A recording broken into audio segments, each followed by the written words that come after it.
Why are you doing that, Tommy? To remind myself what I'd be if I wasn't who I am.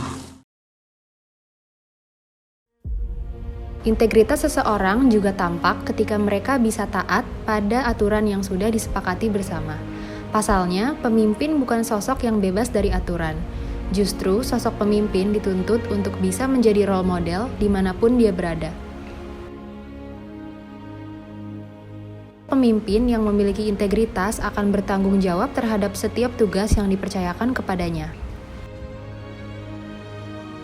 Integritas juga menyangkut sejauh mana seseorang berani untuk mengambil keputusan tanpa intervensi dari pihak manapun dan tanpa diarahkan. Orang yang jujur adalah orang yang akan melakukan pekerjaan dengan benar dan tidak manipulatif dalam memimpin dirinya sendiri. Ketika orang memiliki integritas dan kejujuran yang dipegang teguh, dia akan tetap konsisten pada jalan kebaikan dan berusaha mendahulukan apa yang menjadi cita-cita bersama. Sosok pemimpin yang memiliki integritas akan berusaha untuk bersikap adil dan tidak diskriminatif terhadap orang-orang yang dipimpinnya.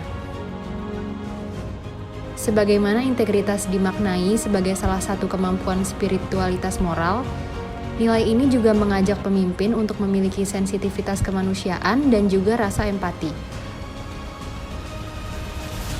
Seorang pemimpin menurutnya perlu untuk membangun akhlak dan karakter yang kuat. Hal itu yang akan membuatnya peduli terhadap orang lain.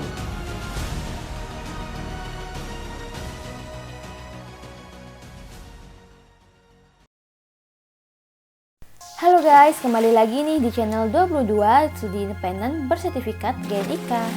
Di sini kami akan menceritakan kasus mengenai integriti kepemimpinan. Yuk simak lebih lanjut.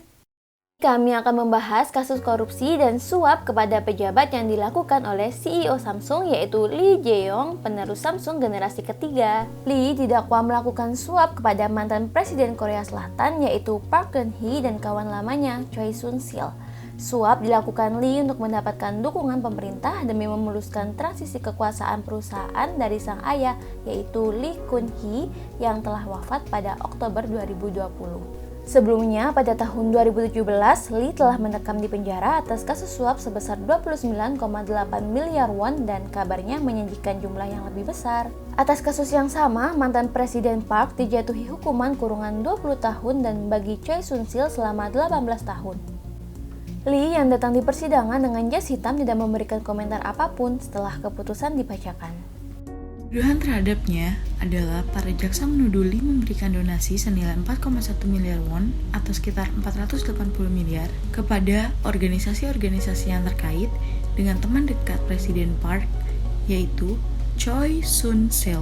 Juga hal ini dimaksud untuk mendapatkan dukungan pemerintah bagi restrukturisasi besar Samsung yang akan membantu transisi kepemimpinan yang mulus dalam mendukung Lee Jae-yong menggantikan ayahnya yang sakit, Lee Kyun-hee. Dana kontroversial itu membutuhkan dukungan dari dana pensiun nasional.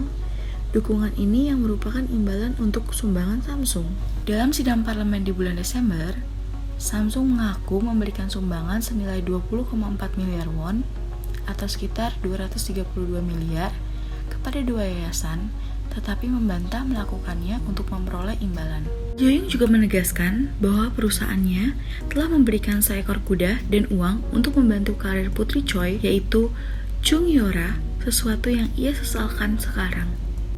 Nilai integriti yang bisa kita simpulkan sebagai penerus perusahaan ternama generasi ketiga Lee Jae-yong yaitu kita harus menanamkan nilai kejujuran dan tidak melakukan kecurangan, dikarenakan hal itu berdampak kepada value di perusahaan Samsung. Citra Samsung dapat hancur dengan kesalahan ini, dan stakeholder akan berpikir ulang untuk menginvestasikan uangnya di perusahaan Samsung.